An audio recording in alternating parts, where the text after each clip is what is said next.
भाई हमने last class जो पढ़ी थी जिसका रिकॉर्डेड वीडियो अपडेटेड था, that was still transaction I suppose. चलिए, अच्छा रे, नहीं नहीं नहीं, जो वीडियो वो रिकॉर्ड नहीं हुआ था, जो रिकॉर्ड नहीं हुआ था हम उसकी बात कर रहे हैं, ठीक है। चलिए खैर, गुड्स का मतलब मैंने बता दिया था आपको। Anything that is meant for regular buying and selling is called as goods. Was that okay?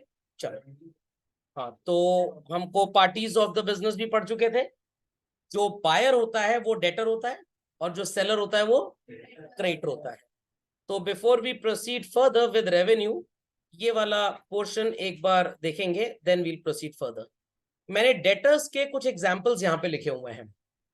सबसे पहला एग्जांपल, पर्संस और ऑर्गेनाइजेशंस जो हमसे गुड्स बाय कर रहे हैं, मतलब हमने जिनको गुड्स बेचे हैं और हमने जिनसे पैसे लेने हैं, they are called as what? Debtors.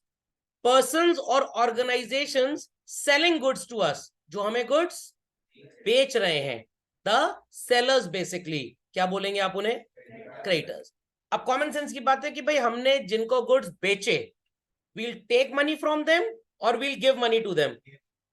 We'll give money, हमने किसी को सामान बेचा है तो हम पैसे लेंगे या देंगे? Simple as that. तो पर्संस और organisation from whom are business is entitled to receive, ये लोग कौन होते हैं हमारे लिए? Debtors. Persons or organizations to whom our business is liable to pay, ये कौन होते हैं? समझ में आ गया? तो जिससे पैसे वसूलने हैं वो डेटर, और जिसे देने हैं वो, सिंपल एज दैट। Persons और organizations indebted to our business, indebted मतलब जिन्होंने हमसे उधार लिया है, तो ये कौन हो गए हमारे? डेटर। Persons और organizations to whom our business is indebted, हमने जिनसे उधार लिया है, आई रिपीट चिल्ड्रन, हमने जिनसे उधार लिया है वो कौन हो जाएंगे? क्रेडिटर्स। कपड़े में बात गई इतनी? तो आप ये सोच लीजिए कि मैंने किसी फैक्ट्री से रॉ मटेरियल खरीदा, किसी फैक्ट्री से रॉ मटेरियल अपनी फैक्ट्री के लिए। सर कैसा रॉ मटेरियल आपने खरीदा? हमने रबर पार्टिकल्स खरीदे, और हमारी फैक्ट्री है कार का टायर बनाने की। तो जिससे रबर पार्टिकल खरीदा वो कौन हो गया? सेलर। और वो हमें क्या बोलेगा?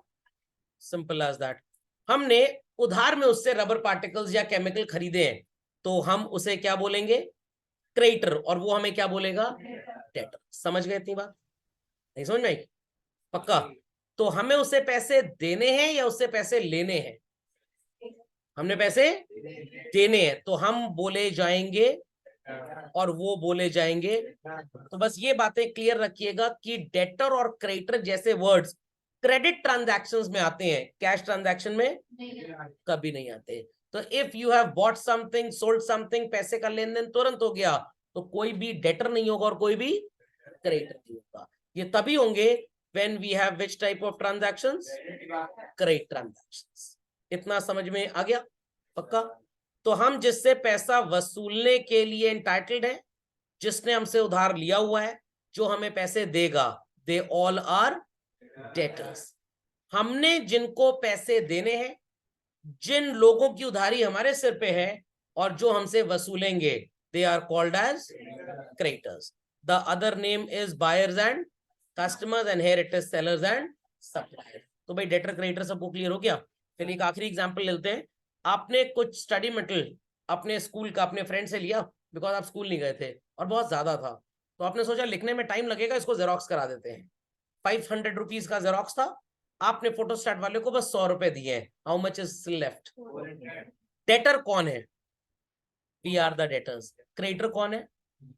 फोटो वाला नहीं, फोटोस्टैट जेरोक्स वाला। फोटो थोड़ा खिंचवाई थी हमने, कुछ लोग तो पढ़ाई में क्लास में शादी की भी प्लानिंग कर लेते हैं अपनी। समझ में आई बात? तो फोटो नहीं, फोटोस्टैट या जेरोक्स वाला। समझ में आया? मंदिर गए एग्जाम के रिजल्ट आने से पहले, और हनुमान जी से बोल के आए बढ़िया रिजल्ट आएगा तो 2100 रुपए चढ़ाऊंगा। रिजल्ट भी बढ़िया आ गया, सोचा था 94% आ गया 98%। समझ में आया कि नहीं?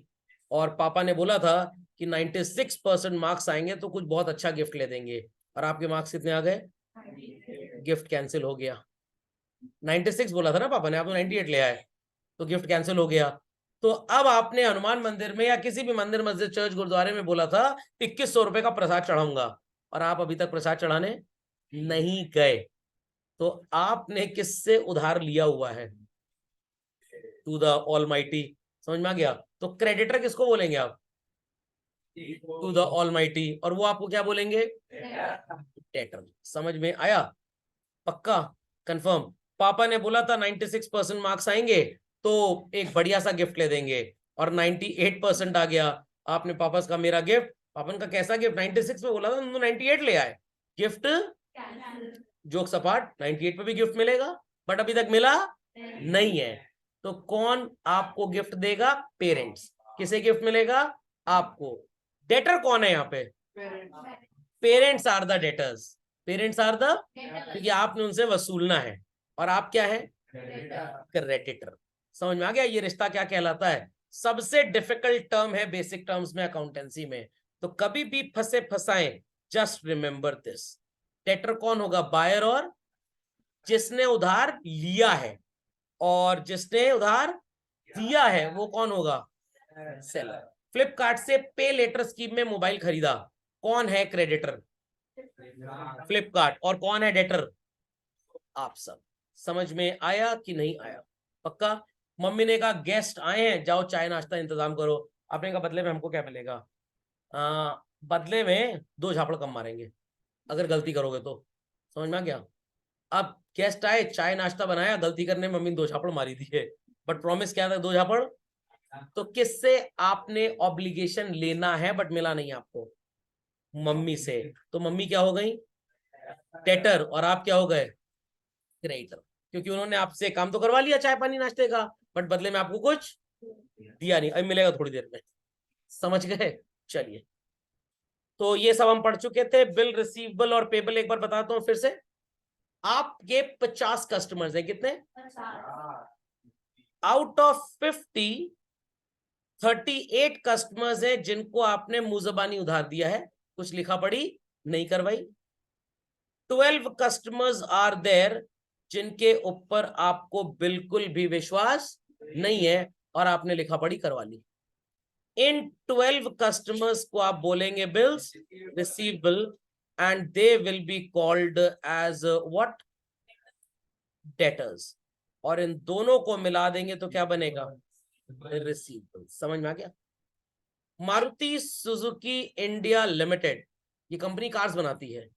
इन्होंने टोटल 100 लोगों से सामान खरीदा, 30 लोगों से सामान खरीदा और इन्होंने ओरल उधार दिया है। बाकी 70 ने मारुति वालों से बोला हम ओरल उधार नहीं देंगे, उधार चाहिए लिखा पढ़ी में लीजिए।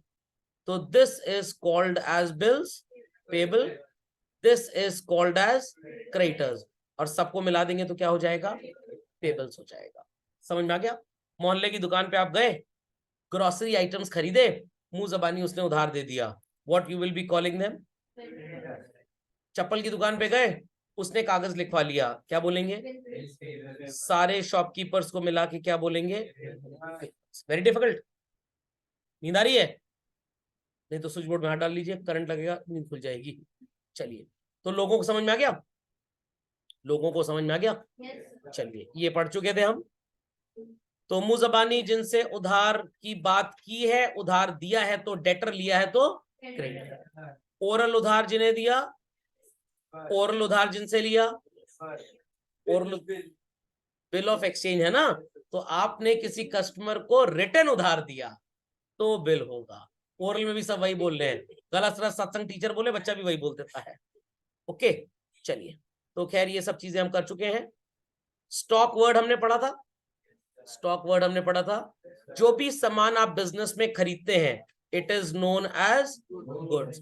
वर्ल्ड का टॉप क्लास एमबीए भी ले आइए, कुछ ना कुछ सामान तो एंड में बचेगा ही बचेगा। दैट बचा हुआ is known as what? Stock. समझ में आ गया? कोविड के टाइम पे किसी के परिवार में 25 लोग थे, 5 चले गए, कितने बचे? इन्हें स्टॉक बोलेंगे? नो। Got it clear? तो unsold goods, I repeat children, क्या बोलते हैं? Is known as stock. समझ में आ गया? अब क्वेश्चन ये उठता है सर ये कब बचेगा? आई रिपीट, ये कब बचेगा? तो जैसे स्टूडेंट्स का एकेडमिक सेशन होता है, वैसे अकाउंटेंसी में भी एकेडमिक सेशन तो नहीं होता, उस अकाउंटिंग सेशन को हम बोलते हैं financial year. Generally starts on April 1st and ends when children? March 31st। तो 31st मार्च को जो गुड्स बच जाएंगे, नहीं बिक पाएंगे, आप उन्हें बोलेंगे स्टॉक। 31st मार्च है तो डेट के हिसाब से शब्द होगा क्लोजिंग। क्या इनको अगले साल गंगा जी में फेंक देंगे? नो, इनको फिर से यूज करेंगे, बेचेंगे इनको। नेक्स्ट ईयर इसे ही क्या बोला जाएगा? Opening stock.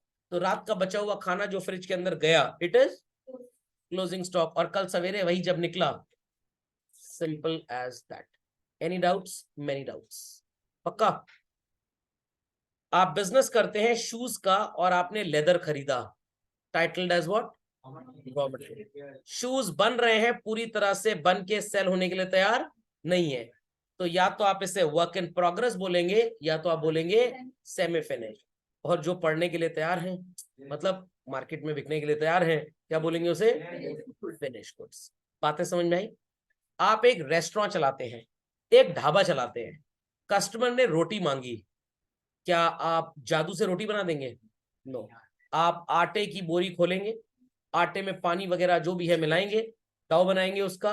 तो आटे की जो बोरी थी दैट रिप्रेजेंट्स, जो डो बना दैट रिप्रेजेंट्स सेमी फिनिश, और रोटी तैयार है फिनिश गुड्स। समझ में आ गया? मम्मी का गुस्सा, कोई न्यूज आपके बारे में आपके पहले घर पहुंच गई, रॉ मटेरियल तड़ातड़ पड़ी जा रही है, पापा जानबूझ के बताने नहीं आए, खा लें दो आज कायदे से जरा। जब 40-50 पड़ चुकी थी, पापा ने कहा अब बचा लेते हैं, नहीं तो कल को शादी नहीं होगी, अगर हड्डी टूट गई तो बहू नहीं आएगी, सेवा किससे कराएंगे। और आप अगले 2 महीने तक एकदम फिट एंड फाइन है, कोई समस्या ही नहीं, जितने कीटाणु थे सब दिमाग के मर गए। मम्मी की चप्पल का अलग ही एक इलाज रहता है, ऐसा इलाज दुनिया में कोई डॉक्टर नहीं कर पाएगा। तो अगर आपके दोस्त यार की तबीयत खराब हो तो उसको उसकी मम्मी से चप्पल पड़वा दे। Got it clear? फ्री में 100% शर्तिया बेस्ट इलाज है। तो अब वो जो दोस्त का इलाज हो गया, आपका भी इलाज हो गया, मेरा भी हुआ होगा कभी ना कभी, 2-3 महीने एकदम फिट एंड फाइन रहेंगे, क्या बोलेंगे इसे? फिनिश गुड्स बोल दिया जाएगा। समझ में आई बात? आपने सोचा कि हलवाई का बिजनेस चालू करते हैं, दूध दही घी वगैरह का, तो आपने मिल्क से क्रीम एक्सट्रैक्ट की और क्रीम से देशी घी बनाया और उससे फिर मिठाइयां भी बनाई आपने, तो that milk was called as raw material. और कढ़ाई में जो बॉयल हो रहा है, वर्क इन प्रोग्रेस, और डिब्बे में या कंटेनर में पैक करके बिकने लायक हो गया तो फिनिश गुड्स हो जाएगा। समझ में आ गई बात? बिल्कुल नहीं आई? पक्का? चलिए, रेवेन्यू, रोजमर्रा के जीवन में जो पैसा आएगा that is known as revenue. बड़ा कंफ्यूजन होता है यहाँ पे कुछ स्टूडेंट्स को, अभी नहीं होगा, आने वाले टाइम में होगा। आप, हाँ पता हो गया था, मैं इसलिए फिर से बता रहा हूँ बिकॉज का लेक्चर यूट्यूब पे रिकॉर्डेड था नहीं। ओके चलिए, तो रेवेन्यू का मीनिंग बहुत ध्यान से समझिएगा। Suppose you deal in furniture, आपका बिजनेस किस चीज का है? आपने 20 लाख का फर्नीचर बाय किया, कितने का? और इसको 35 लाख में सेल कर दिया। What is the difference children? 15 lakh rupees. क्या होगा ये? प्रॉफिट। ये जो सेल वैल्यू है बच्चों 35 lakh, this is known as. इतनी बात खोपड़े में गई? आपकी जो बिल्डिंग है वो बहुत बड़ी बिल्डिंग है, आपने एक floor 2 lakh rupees per month rent पे लेट आउट किया हुआ है, ये पैसा भी हर महीने आपको मिलेगा, और इसको लेने के बाद लगभग आपका कोई खर्चा प्रैक्टिकली नहीं है। क्या हर महीने वो लोग तोड़ देंगे आपकी बिल्डिंग? हर महीने बनवाएंगे आप? हर महीने तार निकाल के खा जाएंगे इलेक्ट्रिसिटी की? स्विच का सैंडविच बना लेंगे? ऐसा कुछ नहीं होगा।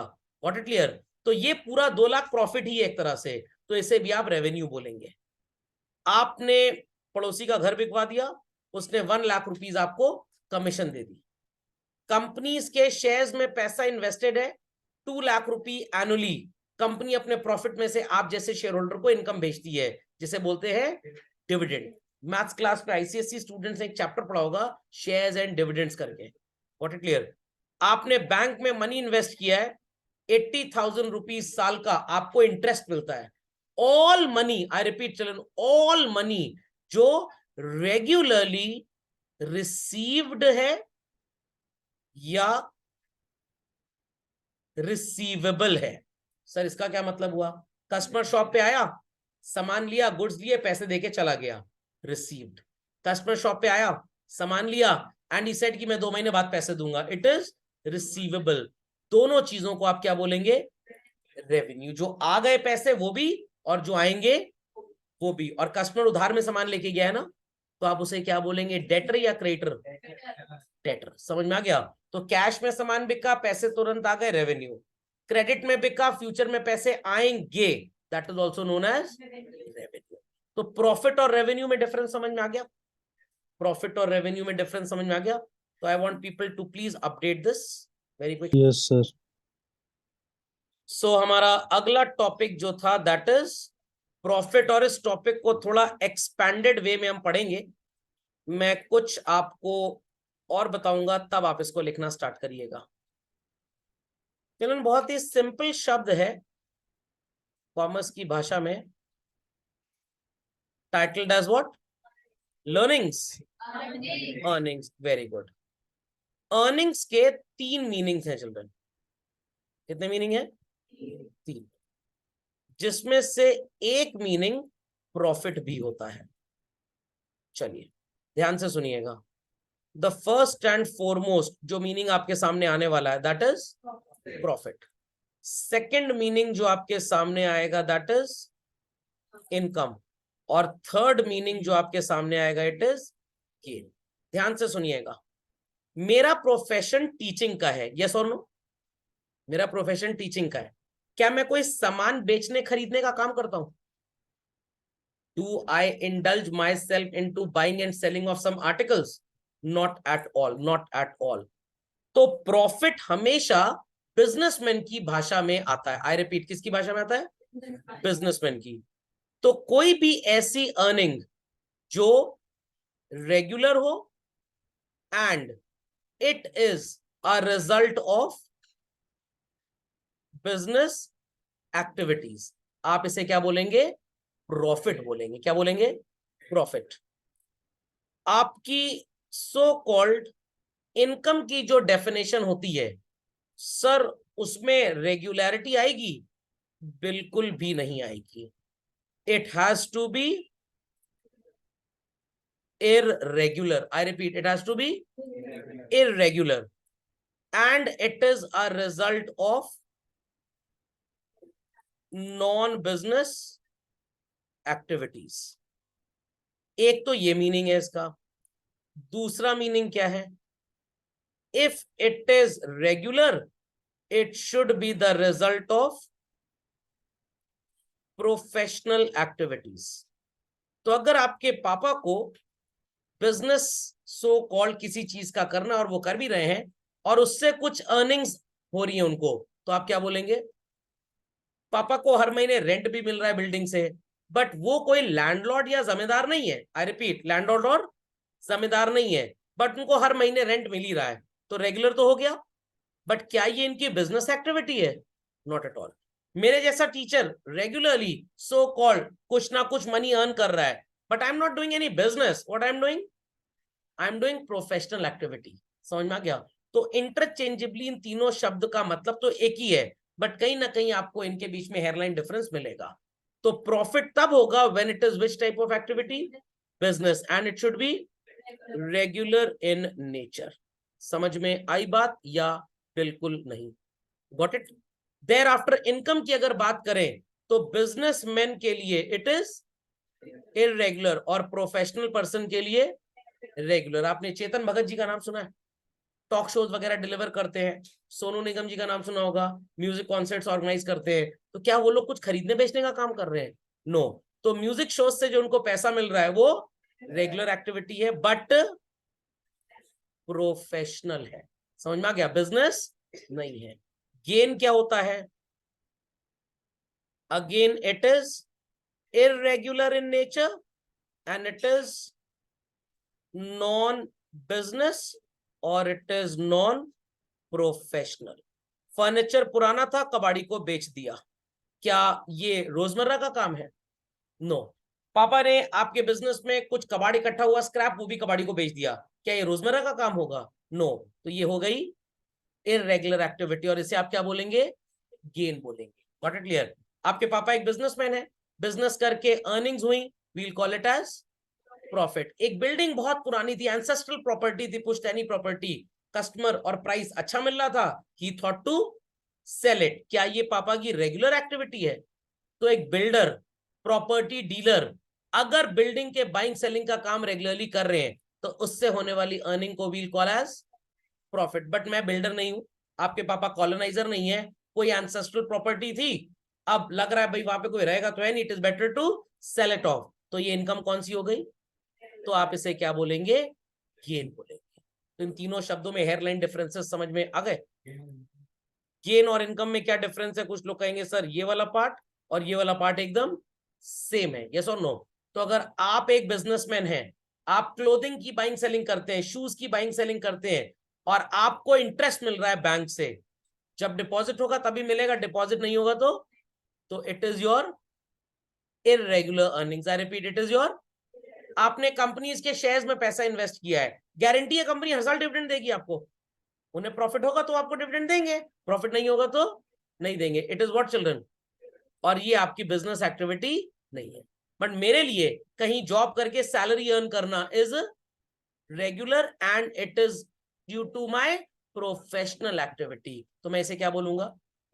तो जो लोग बिजनेस करते हैं उन्हें प्रॉफिट वाली अर्निंग भी होती है, इनकम वाली अर्निंग भी होती है और गेन वाली। और जो लोग जॉब करते हैं उनको प्रॉफिट वाली अर्निंग नहीं होती, क्योंकि उनके पास कोई भी बिजनेस एक्टिविटी नहीं होती। उनको कौन सी इनकम मिलेंगी, सॉरी अर्निंग्स मिलेंगी एंड गेन। तो दुकानदार का पैसा कमाना इज प्रॉफिट, बट नौकरी वाले का सैलरी अर्न करना इज इनकम बेसिकली। गेन दोनों लोगों को हो सकता है। समझ में आई बात? तो if you are a police officer and every month you are getting your salary, is it profit? Not at all. क्या होगा? ये इनकम होगा। Got it clear? If you are Ambani और Adani and you are earning money in your business, it is profit. Ambanis ने टाटा के shares खरीदे हैं और डिविडेंड मिल रहा है, क्या होगा? Simple as that. समझ गए? चलिए अपडेट कर लीजिए fast. Good to see people ask their queries. अब ध्यान से सुनिएगा, मैथ सब बच्चों ने पढ़ी होगी बचपन में और 55 साल तक याद रहनी चाहिए। 1,35,000 रुपए का सामान बिका नहीं है, 1,35,000 रुपए में बिका है, और इसकी कॉस्ट कितनी थी? कितने ज्यादा पैसे मिले? ये है प्रॉफिट। आई रिपीट, ये है, आप इसे इनकम नहीं बोलेंगे, इसे गेन नहीं बोलेंगे। बट अगर आप कहीं जॉब कर रहे हैं और आपकी मंथली सैलरी 40,000 रुपी है, आप इसे प्रॉफिट नहीं बोल सकते, आप इसे इनकम बोल सकते हैं। आप इसे, क्योंकि सैलरी अर्न करने वाला बिजनेस नहीं कर रहा है, आई रिपीट, वो बिजनेस नहीं कर रहा। प्रॉफिट जो वर्ड है, it is so called very very very closely linked with business activity. तो प्रॉफिट तभी होगा जब बिजनेस एक्टिविटी होगी। समझ में आ गया? तो अर्निंग के 3 वर्ड्स हैं। बिजनेसमैन ने कमाया तो प्रॉफिट, नौकरी पेशे वाले ने कमाया तो, अगर रेगुलर है तो, इररेगुलर है तो गेन हो जाएगा। समझ में आ गया? तो मैं अगर कहीं जॉब कर रहा हूं तो मेरे को जो सैलरी मिल रही है, इट इज माय इनकम। मैं बिजनेस एक्टिविटी कर रहा हूं, व्हाट इट क्लियर, वहां पे मैंने कुछ अर्न किया तो इट इज माय प्रॉफिट। और इररेगुलरली अगर कुछ कमाया कभी once in a blue moon, तो it is called as gain. समझ में आई बात? नहीं समझ में आई? पक्का? कंफर्म? चलिए, तो मैथ्स का फॉर्मूला पढ़ा था आपने, selling price minus cost price. तो सेलिंग प्राइस को अकाउंटेंसी की भाषा में क्या बोलते हैं? रेवेन्यू। और कॉस्ट प्राइस को क्या बोलते हैं? एक्सपेंसेस या कॉस्ट ऑफ गुड्स सोल्ड। समझ में आ गई बात? समझ में आ गई बात? चलिए एक एग्जांपल और लेते हैं। Suppose I bought 4 pens at the rate of rupees 10 each. What is the total cost price? Very good. Out of these, मैंने 3 pens at the rate of let us say 12 rupee बेच दिया. What is my selling price? एक pen 12 रुपए का बेचा तो 3 pen 40 हो गया, कितना होगा? 36। अब मेरी सेलिंग प्राइस 36 है। समझ में आ गया? कितने पेन बेचे मैंने? 3। खरीदे कितने थे? मेरी टोटल कॉस्ट प्राइस 40 रुपीज है। क्या मेरे को लॉस हो गया? नो। 3 पेन्स की कॉस्ट प्राइस कितनी है? 30, तो मेरा प्रॉफिट कितना है 6 रुपए का। कितने पेन बच गए, तो 10 रुपी is my closing stock. Very very very difficult, समझ में आ गया। तो जिस चीज को मैथ्स में आप सेलिंग प्राइस बोलते थे, अकाउंटेंसी जैसे सब्जेक्ट में हम उसे रेवेन्यू बोलते हैं। मैथ्स में जिसे आप कॉस्ट प्राइस बोलते थे, अकाउंटेंसी में हम उसे एक्सपेंस या कॉस्ट ऑफ गुड्स सोल्ड बोलते हैं। लॉजिक समझ में आया। अपार्ट फ्रॉम दिस, आपके बैंक वालों ने आपको कुछ इंटरेस्ट दिया है। Children, you will be calling this not as profit but income. मैं जॉब कर रहा हूं गौतम अडानी जी के अडानी पावर हाउस में, और मेरी सैलरी 1 करोड़ रुपए महीना है, तो ये मेरी इनकम होगी। क्या होगी? कुछ पैसे मैंने बैंक में डिपॉजिट किए, बैंक मेरे को भी इंटरेस्ट दे रहा है, ये भी मेरी इनकम होगी। बट सैलरीड पर्सन जो तनख्वाह कमा रहा है, इसके कॉन्टेक्स्ट में प्रॉफिट जैसा कुछ भी नहीं होगा। प्रॉफिट जैसा कुछ भी नहीं होगा। नहीं, इंटरेस्ट गेन नहीं हुआ क्योंकि वो रेगुलरली मिल रहा है आपको। गेन की सबसे बड़ी कैरेक्टरिस्टिक है कि उसका नेचर इररेगुलर होना चाहिए। समझ में आ गया? कोई पुरानी जायदाद आपने बेच दी, प्रॉफिट हो गया, हमेशा तो नहीं बेचेंगे ना आप इसको, तो इसमें इररेगुलरिटी का एलिमेंट लिखा है। That's why we will call it as gain basic. Got it? Please copy this example, सुन के अच्छा लगेगा। अब देखिए सारे टर्म साथ साथ आ रहे हैं। प्रॉफिट भी आ गया, यहाँ पे रेवेन्यू भी आ गया 36 रुपए का, स्टॉक भी आ गया। जब आप जैसे जैसे आगे पढ़ते जाएंगे टर्म्स हम साथ साथ होते जाएंगे। Be quick. तो सबने कॉपी कर लिया इसको भाई? सबको समझ में आ गया? कोई डाउट तो नहीं किसी को? कंफर्म? चलिए, अगला टेक्स्ट आपको क्या नजर आ रहा है? एक्सपेंस। सबसे धमाकेदार आइटम है ये, और 99% बच्चा इसको समझने में गलती करता है, क्योंकि बच्चे ये समझते हैं जो भी मेरी जेब से पैसे गए इट इज माय एक्सपेंस। ऐसा स्टूडेंट्स बिल्कुल भी नहीं है। इसके लिए एक एग्जांपल फ्रेम करता हूं मैं। रेंट ऑफ द मंथ जो आपने अपने लैंडलॉर्ड के साथ अग्री किया, it was 20,000 rupees. How much? I'm taking the first example. You paid nothing. आपने एक भी पैसा पे नहीं किया. Second example. You paid rupees 20,000. Third example. You paid rupees 22,000. And fourth example, you paid rupees 16,000. Please copy this. एक महीने का रेंट कितना है? 20,000 रुपीज। और पहले एग्जाम्पल में हमने कितना पेमेंट किया? नथिंग। दूसरे एग्जाम्पल में कितना पे किया? पूरा 20। तीसरे एग्जाम्पल में 22। कितना एक्स्ट्रा दिया आपने बच्चों? 2,000। इन द फोर्थ एग्जाम्पल आपने कितना पे किया? 16। कितना कम पे किया? 4,000. Children, in all these examples, I repeat children, in all these examples, either you paid nothing or you paid equal amount or you paid more or you paid less. Her case में आपका जो expense होगा that would be only and only 20,000 rupee. Please don't have any sort of confusion. Sir जब हमने पे ही नहीं किया तो पैसे तो गए नहीं हमारी जेब से, किस बात का एक्सपेंस? सर यहां पे तो समझ में आ गया 20 पे किया है, 20,000 गया है तो 20 हमारा एक्सपेंस। सर यहां पे हमने 22,000 दिया है तो हमारा एक्सपेंस 22 होना चाहिए, आप 20 क्यों बोल रहे हैं? और यहाँ पे सर हमने 16 पे किया है तो हमारी जेब से कितने पैसे गए? 16, तो हमारा एक्सपेंस कितना होना चाहिए? 16। यही गलती सुधरवानी है। एक्सपेंस की डेफिनेशन आपको क्या लिखी हुई नजर आ रही है? Cost of short term benefit. आपने लैंडलॉर्ड के साथ अग्री किया है कि एक महीने का किराया कितना होगा? 20।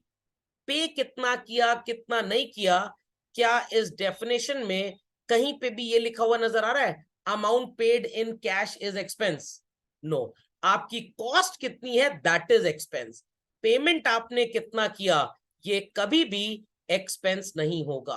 तो यहां पे देखिए लिखा भी है outflow of cash or money is not always an expense. You paid nothing. Still आपने प्रेमाइसेस तो यूज किया है, you paid equal amount, still आपने प्रेमाइसेस यूज किया है। ज्यादा पैसा अगर दे दिया तो क्या पड़ोसी के घर में जाके दुकान खोल ली है? नो। और अगर कम पैसा दिया है तो लैंडलॉर्ड क्या पलती मार के अपने परिवार को बैठा दिया दुकान के अंदर कि तुम इतनी जगह यूज नहीं करोगे? हर केस में आपने जो प्रॉपर्टी यूज की है उसकी कॉस्ट कितनी है? 20। तो कॉस्ट ऑफ द रेंट जो आपको बेनिफिट देगा वो आपका एक्सपेंस है। पेमेंट कितना किया इससे कोई लेना देना नहीं है। तो आज से पहले आप एक्सपेंस या खर्चे का मतलब यही समझते थे, भाई जितने पैसे मैंने दिए वो मेरा खर्चा। Absolutely not. तो बच्चों, आउटफ्लो ऑफ कैश को कभी भी कृपया करके एक्सपेंस ना माने। It is the cost of short term benefit. आपके घर पे या ऑफिस पे चलिए, इलेक्ट्रिक बिल आता है 4000 रुपी का। कितने का? आपने एक भी पैसा अभी तक पे नहीं किया, स्टिल योर एक्सपेंसेस 4000। पूरा 4000 पे कर दिया, स्टिल एक्सपेंसेस 4000। 5000 पे कर दिया, स्टिल एक्सपेंसेस 4000। 3000 पे किया, स्टिल एक्सपेंसेस 4000। तो एक्सपेंस शब्द का मतलब समझ में आ गया? It is not the payment, it is the cost that you have incurred. Payment आपने कितना किया इससे कोई लेना देना नहीं है। समझ में आ गया कंफ्यूजन? पक्का? तो बाकी तो सब सीधा साधा लग रहा था, ये थोड़ा अजीब लग गया, क्योंकि अगर ये नहीं समझेंगे आप 90% जगह आप अकाउंटेंसी में गलती करके आएंगे।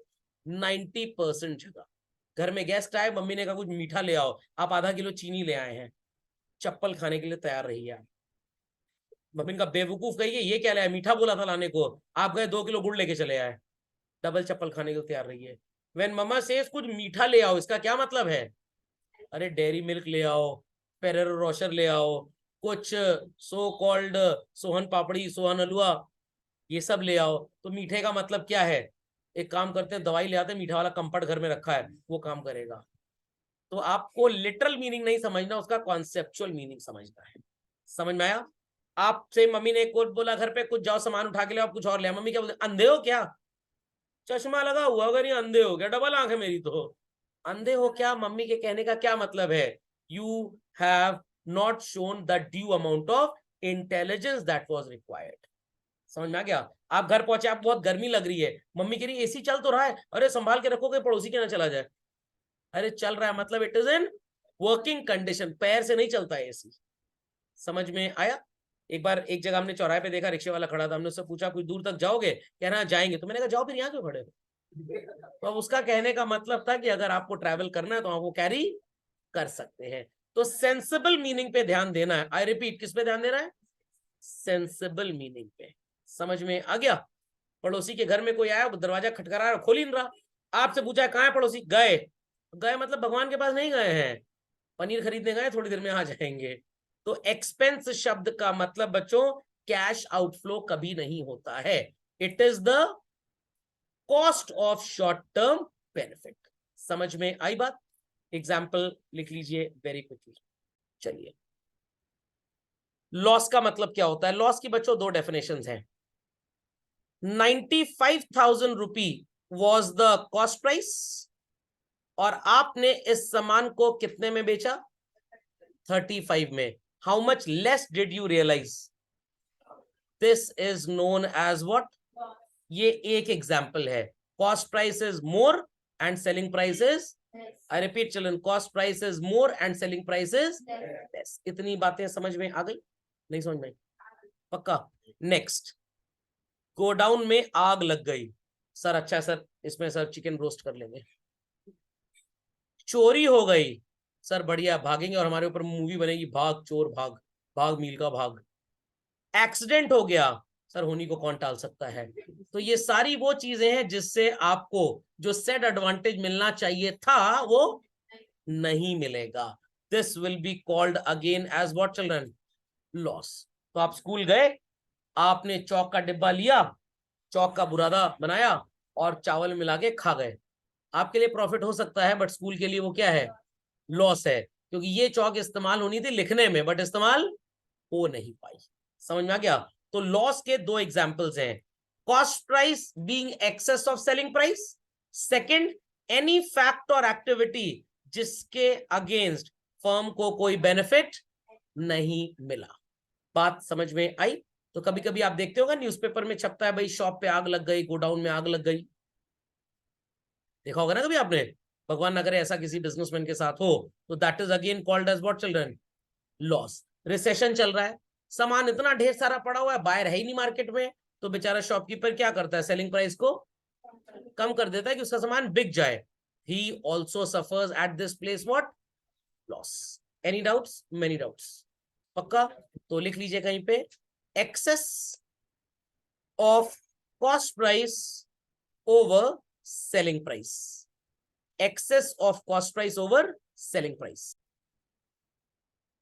नेक्स्ट आगे चलते हैं, बड़ी मजेदार चीज है, बिलोंगिंग्स एंड ऑब्लिगेशन। ये रिश्ता क्या कहलाता है?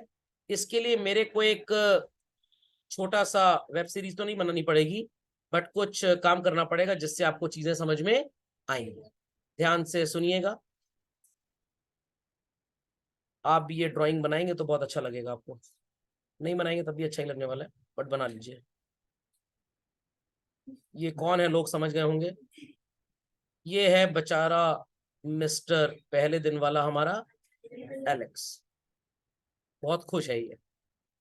और इसने जब शादी की तो इसके ससुर साहब ने इसको बहुत दहेज दिया, और इसने दहेज के पैसे को क्या किया? नहीं नहीं, खत्म नहीं कर दिया, बेवकूफ था, नालायक नहीं था। और इसने ए एंटरप्राइजेस के नाम से एक झाड़ू बेचने का बिजनेस स्टार्ट किया, और सो कॉल्ड इसके फादर इन लॉ ने इसको 10 लाख रुपीस डाउरी में कैश गिफ्ट दिया था। That money he happens to invest where? In the business. जिस पैसे को हम क्या नाम देंगे बच्चों? क्या? इतना समझ में आ गया? देयर आफ्टर इसका एक दोस्त था मिस्टर एक्स, इसके साथ ही पढ़ता था स्कूल में। एक दोस्त था मिस्टर वाई और एक दोस्त था मिस्टर जेड। उन तीनों ने बोला हम तुम्हें बिजनेस में पूरा सपोर्ट करेंगे, कोई डरने की बात नहीं है। और उन्होंने इसे कुछ रॉ मटेरियल और कुछ गुड्स वर्थ ₹20 लाख उधार में दे दिए। तो इन लोगों को आप क्या बोलेंगे? क्रेडिटर्स। इतनी बातें समझ में आ रही है कि नहीं? ये जो 10 लाख रुपीस इसने बिजनेस में लगाया, इससे इसने 3 लाख रुपए की एक डिलीवरी वैन खरीदी। देयर आफ्टर इसने 2 लाख रुपए सो कॉल्ड एक बिल्डिंग को खरीदने में इन्वेस्ट कर दिया। 1 लाख रुपीस का इसने फर्नीचर खरीदा। कस्टमर्स आएंगे तो जमीन में तो बैठेंगे नहीं, कोई भंडारा वगैरह तो हो नहीं रहा है, ये सारी चीजें इसने खरीदी। और गुड्स कितने के थे इसके पास? 20 लाख रुपए के। इस 20 लाख रुपए के गुड्स का क्या ये अचार डालेगा? Not at all. इसमें से 16 लाख रुपए के गुड्स को 25 लाख रुपए में इसने क्या किया? बेच दिया। सर कैसे बेचा?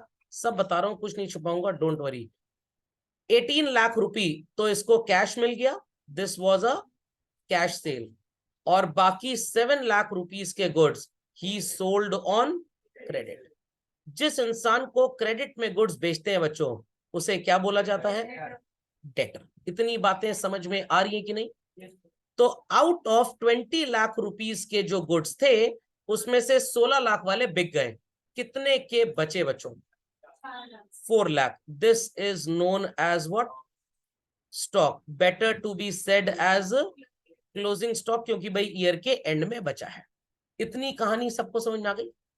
अब ये जो मिस्टर एलेक्स है, ये थोड़ा बैल बुद्धि टाइप है, इंटेलिजेंट नहीं है। तो इसने मेरे से पूछा सर मेरे यहाँ आप अकाउंटिंग का लिखा पढ़ी का काम कर देंगे क्या? मैंने कहा दिमाग खराब हो गया क्या, मैं ऑलरेडी अपनी क्लासेस में बिजी हूँ। तो इसने कहा ठीक है फिर हम क्या खरीद लेते हैं, कंप्यूटर प्रिंटर वगैरह सेटअप इसने खरीद लिया। इतनी बातें समझ में? और डेली अगर ये बस से जाएगा अपने ऑफिस, थोड़ा पैसे वैसे भी लेके जाएगा, तो चोरी चकारी हो सकती है, लूटपाट हो सकती है। तो इसने सोचा कि एक खरीद लेते हैं व्हाट? कार। इतनी बातें समझ में आ रही है? अब इन सारे चीजों में आपको 2 शब्द नजर आने वाले हैं।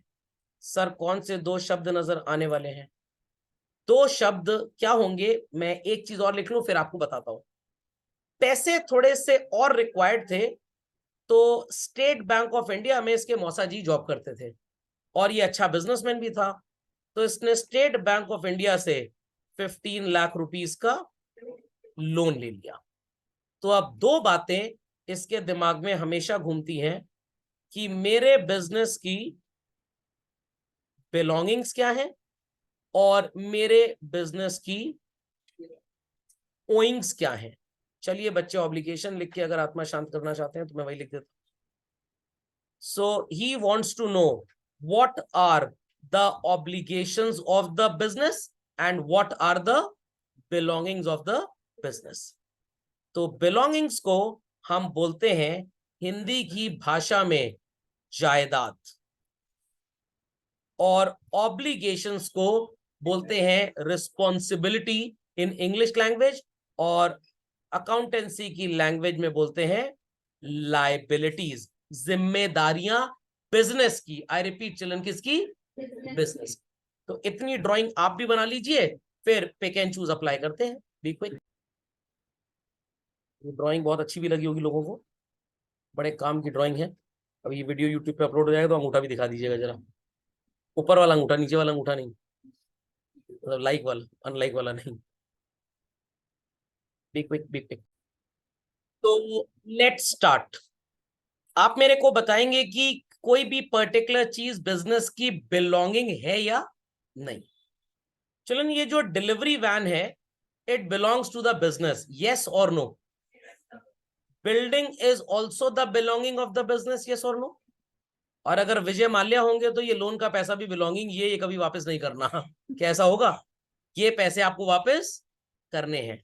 तो विजय माल्या के टीचर ने सिखाया था, बेटा लोन जो होता है ना वो बिलोंगिंग होती है, वो कभी वापस नहीं करते, इसीलिए वो पैसा लेके भाग गया लोगों का। चलिए, furniture is the belonging, yes और no? Computer is the belonging, yes और no? Car is the belonging, yes और नो? और ये जो सामान बच गया है, ये पड़ोसी का है, हमारा है। और ये जो कस्टमर से 7 लाख रुपए लेने हैं, ये क्या कस्टमर के पास रहेंगे? किसके हैं? ये भी बिजनेस के हैं। तो ये सारी चीजें जो बिलोंगिंग है, they are called as what children? Asset नहीं होता, असेट होता है। क्योंकि आप अगर एसेट बोलेंगे तो मेरे को दुनिया में लोग एस बोलेंगे कि किसने ये एसेट सिखाया है।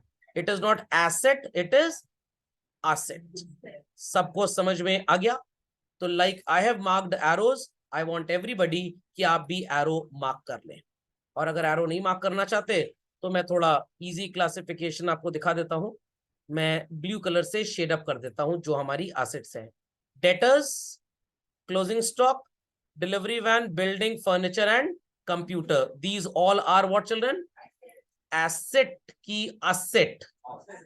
असेट, एसेट नहीं है, आप एसेट तो मैं एस, ठीक है? तो असेट बोलना है, एसेट नहीं, ए डबल एस एस होता है। समझ में आ गया? तो असेट है कि एसेट है? एसेट है, असेट है। असिस्ट मत बोल देना, कुछ बच्चे असिस्ट, अभी नया नया है ना तो थोड़ा सा होगा प्रॉब्लम। तो क्या बोलेंगे इन सबको? असेट की एसेट? असेट, एसेट नहीं, एसेट बोलेंगे तो मैं एस हो जाऊंगा। फाइन। तो जो भी हमारी बिलोंगिंग होगी हम उसे क्या बोलते हैं? असेट। एसेट नहीं बोलना। बात समझ में आ गई? ये जो 10 लाख रुपीस बिजनेस में लगा है, ये किसका पैसा है? एलेक्स का। तो बिजनेस के सिर पे एक बोझ है, एक जिम्मेदारी है। आई रिपीट चिल्ड्रन, एक बोझ है, एक जिम्मेदारी है। इस बोझ और जिम्मेदारी को आप क्या बोलेंगे? ऑब्लिगेशन बोलेंगे। सुनाई पड़ी बात? तो this is basically an obligation. किसे पैसा वापस करना है? बिजनेस को। ये पैसे कल को देने किसको है? बिजनेस मैन को।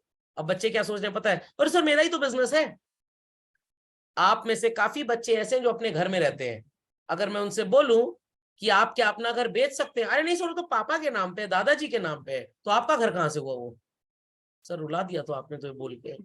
फिजिकली आपका है, लीगली आपका नहीं है। तो अभी इस चैप्टर के बाद जब हम कॉन्सेप्ट एंड कन्वेंशंस पढ़ेंगे तो आई टेल यू, बिजनेस एक अलग आइडेंटिटी है और बिजनेसमैन अलग। कृपया करके दोनों को सेम ना समझा जाए। आई रिपीट चिल्ड्रन, दोनों को सेम, ना समझा जाए। बात समझ में आई? तो ये आगे वाली क्लासेस में आप पढ़ेंगे। तो ये 10 लाख रुपया एज कैपिटल किसने कंट्रीब्यूट किया था? एलेक्स ने। कहां पे कंट्रीब्यूट किया था? तो कल को बिजनेस ये पैसे इसको वापस करेगा कि चंपत हो जाएगा? तो इनके ऊपर एलेक्स एक बोझ है। क्या है? समझ में आया कि नहीं? आप लोग भी पढ़िए, नहीं तो घर वाले भी आपको लायबिलिटी बना देंगे घर की। आ रहे हैं, आ रहे हैं, आ रहे हैं, हौले हौले चलेंगे, हौले हौले। हफ्शी कॉन्सेप्ट डीएक्टिवेट किया गया है, हफ्शी मोड एक्टिवेटेड नहीं है क्लास में है। ये जो एसबीआई का 15 लाख रुपए का लोन है चिल्ड्रन, इस लोन को भी वापस करेंगे या खा जाएंगे? This is also a liability. Business किसे वापस करेगा ये पैसा? बैंक को। और ये जो XYZ से उधार में सामान खरीदा है, इसे भी वापस करेंगे या खा जाएंगे? वापस करेंगे। तो ये सारी चीजें बच्चों क्या बोली जाएंगी? लायबिलिटी।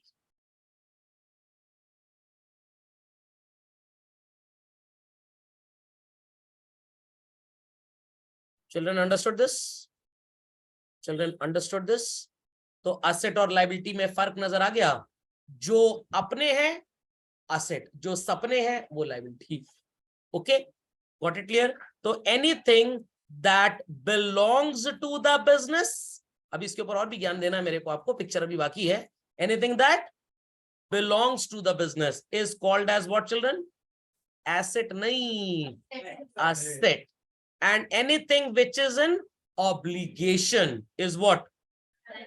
आपने एक पार्कर का पेन खरीदा लिखने के लिए और आपका दोस्त उधार मांग के आपसे ले गया, दैट बिलोंग्स टू यू। तो आपके लिए वो क्या है किसके पास? मनूज दोस्त के पास। तो दोस्त आपको क्या बोलेगा? मेरे ऊपर तुम्हारा एक बोझ है पेन के नाम पे, वापस कर दूंगा जब मन करेगा, परेशान मत हो। समझ में? नहीं मन करेगा, भाग जाएगा, तो श्राप दे देंगे उसको लॉस का। समझ में आई बात कि नहीं? नहीं समझ में आई? पक्का? तो आपने अपने फ्रेंड से बोला बहुत भूख लग रही है, जरा कुछ बर्गर वगैरह खिला दो। उसने आपको 49 रुपीज का मैकडोनल्ड का आलू टिक्की बर्गर खिला दिया और आपने कहा मैं कल तुम्हें पैसे दे दूंगा। तो आपने बर्गर तो खा लिया बट अभी पैसे। तो you have an obligation to pay money और your friend has an obligation to pay money. We have an obligation, हमें पैसा देना है। तो दोस्त कौन है? लायबिलिटी है। और अगर दोस्त कह रहा है लेट इट बी, क्या फर्क पड़ता है? आपके लिए गेन है। आप पैसे दे नहीं रहे, वो बेचारा मांग मांग के परेशान है, तेरा मनहूस कहीं का पैसे नहीं दे रहा, कीड़े पड़े उसके बर्गर को, कॉकरोच आ जाए उसमें, क्या होगा दोस्त के लिए? लॉस हो जाएगा। बात समझ में आई? असेट और लायबिलिटी थोड़ा सा समझ में आ गया? तो जो भी आपकी बिलोंगिंग है बिजनेस की, इट्स असेट। और जो आपकी जिम्मेदारियां हैं क्या है वो? ऑब्लिगेशन। क्या बोलेंगे आप? तो अभी आप पापा मम्मी की लायबिलिटी है और बुढ़ापे में? अच्छा अच्छा, बस यही सुनने को बाकी रह गया था, यही दिन देखने को बाकी रह गया था। पापा मम्मी को लायबिलिटी बोल रहे हैं। आज फोन करके सबके पापा मम्मी को बोल दूंगा, आप बच्चों को इतनी अच्छी जगह पढ़ने भेज रहे हो, बच्चे क्या सीख रहे हैं देखिए जरा। चलिए नहीं बोलूंगा। समझ में आ गया? समझ में आ गया? चलो, तो थोड़ा सा कंटेंट अभी पढ़ लेते हैं, बाकी अगली क्लास में पूरा करेंगे। तो anything that a business owns, cash है, फर्नीचर है, स्टॉक है, प्लांट है, मशीनरी है, लैंड एंड बिल्डिंग है। तुम्हारे पास क्या है? हमारे पास सौरभ सर है। That gives financial benefit. Sir cash कैसा बेनिफिट देगा? अरे सामान खरीदेंगे, बेचेंगे, पैसा कमाएंगे। सर फर्नीचर कैसा बेनिफिट देगा? कस्टमर आएगा, दरी पे बैठा के भंडारा खिलाओगे उसको, फर्नीचर पे बैठा के डील एग्जीक्यूट करेंगे उसके साथ। स्टॉक है हमारे पास, बेच के पैसा कमाएंगे। प्लांट एंड मशीनरी है, फैक्ट्री में गुड्स बनाएंगे, बेचेंगे। लैंड एंड बिल्डिंग है, इसके अंदर फैक्ट्री लगाएंगे, सामान प्रोड्यूस करेंगे, मार्केट में बेचेंगे। तो ये सारी चीजें पैसा कमाने का बेनिफिट देंगी या नहीं देंगी? अगली characteristic, they should be existing. What? हवा को आप असेट नहीं बोल सकते पहली बात, क्योंकि वो एग्जिस्ट रियलिटी में नहीं करती है, इमेजिनेशन में करती है। कस्टमर से पैसे लेने हैं, ध्यान से देखिए, ध्यान से देखिए, 7 लाख रुपए नजर आ रहा है? क्योंकि इसके पास जो पैसा है वो बिलोंगिंग किसकी है? हमारी, मतलब हमारी नहीं, हमारे बिजनेस की। Got it clear? Amount to be received. तो ये 4-5 बातें जिस चीज के अंदर आ जाएं, वो एलिमेंट किस परिवार को बिलोंग करता है? एसेट। मैं आपको बहुत बढ़िया धमाका यहां देने जा रहा हूं। कोई पर्सन जिसने आपसे उधार लिया है वो आपकी एसेट हो सकता है। मैंने अडानी एंटरप्राइजेस के एम्प्लॉइज को फाइनेंशियल लिटरेसी पे ट्रेनिंग दी थी और मेरे को 1000 करोड़ रुपए उनसे वसूलना है। अभी तक नालायकों ने पैसा नहीं दिया है। सब मजाक कर रहा हूं, ऐसा कुछ है नहीं। फालतू आप अडानी जी के बारे में उल्टा पुल्टा बोलेंगे, शेयर डाउन हो जाएगा उनका। तो इट इज एन ऑर्गेनाइजेशन। आपने जुपिटर पे बिल्डिंग खरीद ली, हम भी वहां पे क्लास चलाएंगे। मार्स पे आपने प्लेग्राउंड खरीद लिया, ये क्या है? It's a place. एसी लगा है आपके ऑफिस में, कार है आपके पास, गुड्स हैं ढेर सारे, दीज आर, सर समझ गए, असेट मतलब पोपट। असेट मतलब पोपट, पर्सन, ऑर्गेनाइजेशन, प्लेस और थिंग। सर ये गेम खेला करते थे हम बचपन में, एनिमल प्लेस। एनिमल तो आप है ही हैं, मतलब मैमल है ही, तो मैंने उसको यहां से हटा दिया है। तो अगर आप मुंबई कभी गए हो, महालक्ष्मी रेस कोर्स आपने देखा होगा, तो Mahalaxmi race course is a place. The organisation जो रेसेस कंडक्ट कराती है, पर्सन, कौन है वो? पर्सन है। समझ में आ गया? जो घोड़े उनके पास है वो क्या है? जो घोड़े उनके पास है वो क्या है? जो घोड़े उनके पास है वो क्या है? These are the things. आपने 1,00,000 रुपए वहां जमा कर दिए हैं, 1,00,000 रुपए वहां, कि घोड़ा जीतेगा तो हमको 10 लाख दे देना। तो दीज पीपल जिन्होंने आपसे पैसे लिए, ये कौन है? आपका भी घोड़ा वहां पे दौड़ रहा है या आप खुद ही दौड़ रहे हैं घोड़ा बन के? समझ में आया कि नहीं आया? तो these are called as what? Asset. तो याद रखिएगा हमेशा, आप एक बिजनेसमैन हैं, आपकी एक कार बनाने की फैक्ट्री है। किस चीज की फैक्ट्री है? कार बनाने की। तो कार बनाने की जो फैक्ट्री है वो क्या कार बनाएगी और गाड़ियां अपने आप बिक जाएंगी? लोगों को बेचनी पड़ेंगी। आपने लोगों को गाड़ियां दी और लोगों ने अभी तक आपको पैसे बिल्कुल भी नहीं दिए। तो दीज आर, टाटा मोटर्स ने आपकी 500 गाड़ियां खरीदी, अभी पैसा नहीं दिया है। These are, factory is a, और उसके अंदर जो सामान है वो थिंग्स। ये सारी चीजें क्या हैं? आपकी एसेट है। ज्यादा पोपट पोपट ना करिए, नंबर ही पोपट वाला आएगा। These all are what? Assets. समझ में आई बात? बिल्कुल नहीं आई? पक्का? इसको अपडेट करिए, धमाकेदार चीज है। चलो तो फिर से जरा चलते हैं चार्ट पेपर वाले डायग्राम में, ध्यान दीजिएगा बच्चों। हमने 20 लाख रुपए के गुड्स खरीदे थे XYZ से, 16 के बेच दिए, कितने के बचे? ये 4 लाख क्या होगा? बट जिससे खरीदा था वो क्या होंगे? मैकडॉनल्ड से आपने बोला कि भाई पुराना फर्नीचर हम आपका खरीद लेते हैं, क्योंकि आपको तो स्टोर री इनोवेट होना है।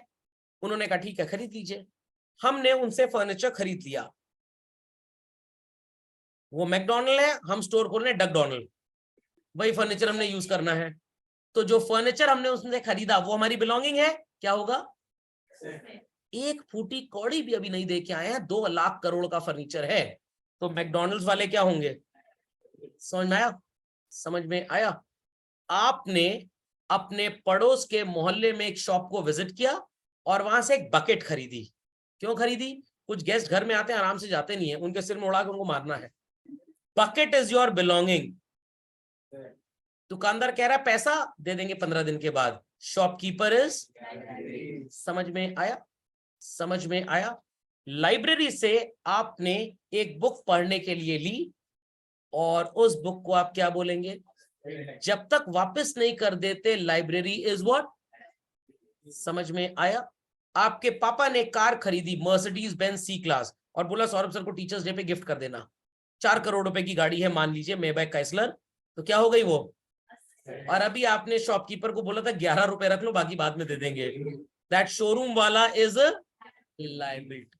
समझ में आ गया? मम्मी ने बोला सुधर जाओ तो 5 झापड़ मारेंगे। 5 झापड़ मम्मी ने मारने की सोची, 4 मारे हैं बस। 4 झापड़ आपके पास आ गए और एक अभी खाना बाकी है। समझ में आया कि बिल्कुल नहीं आया? पक्का?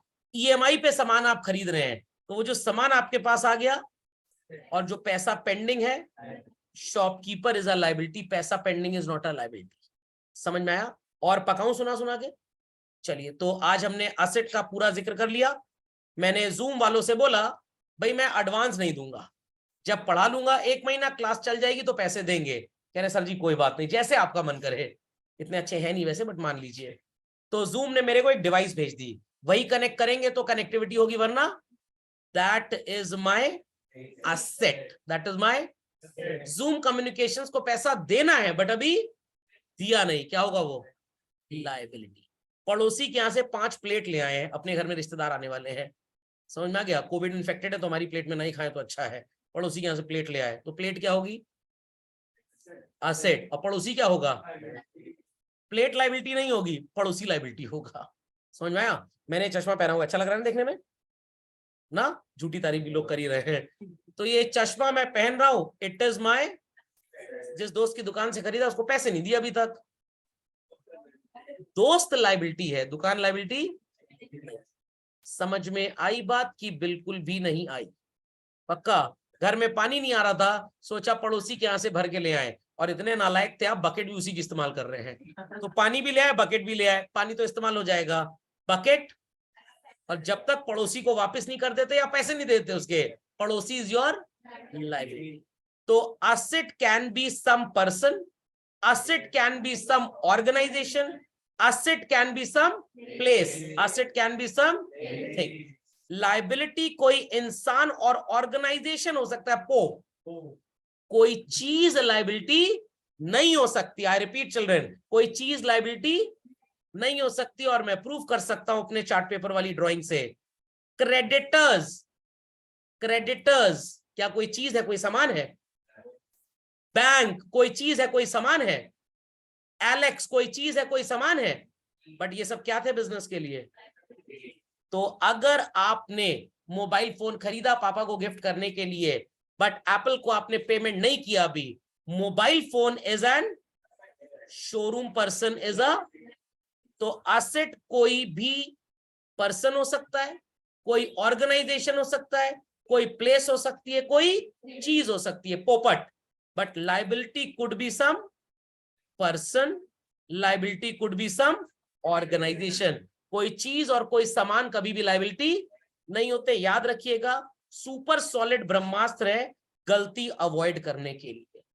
ट्रैक्टर खरीदा खेती बाड़ी करने के लिए किसान ने, और अभी तक पैसा नहीं दिया महिंद्रा वालों को। ट्रैक्टर असेट है, महिंद्रा वाले लाइबिलिटी। समझ में आई बात कि नहीं? दोस्त घर पे आया बर्थडे पार्टी में, गिफ्ट नहीं लेके आया, आपने उसकी गोल्ड रिंग अपने पास रखवा ली, गोल्ड रिंग क्या होगी? और जब तक दोस्त गिफ्ट नहीं ले आता, दोस्त आपको लाइबिलिटी बोलेगा, दोस्त आपको लाइबिलिटी बोलेगा। समझ में आ गया? जब तक आप पढ़ रहे हैं बट फीस नहीं दे देते, मैं कौन हूं आपके लिए? लाइबिलिटी। टाइम पे फीस दे दिया, नहीं तो पता लगा मर आ गया, भूत की तरह आत्मा भटकेगी। तो असेट बहुत कायदे से क्लियर हो गया, लाइबिलिटी में कुछ कुछ होता है हुआ, अगली बार हम साथ साथ हो जाएगा ये। ओके, तो वीडियो अपलोड हो जाएगा यूट्यूब पे, एक लाइक दे दीजिएगा, कमेंट भी कर दीजिएगा, बड़ा अच्छा लगेगा।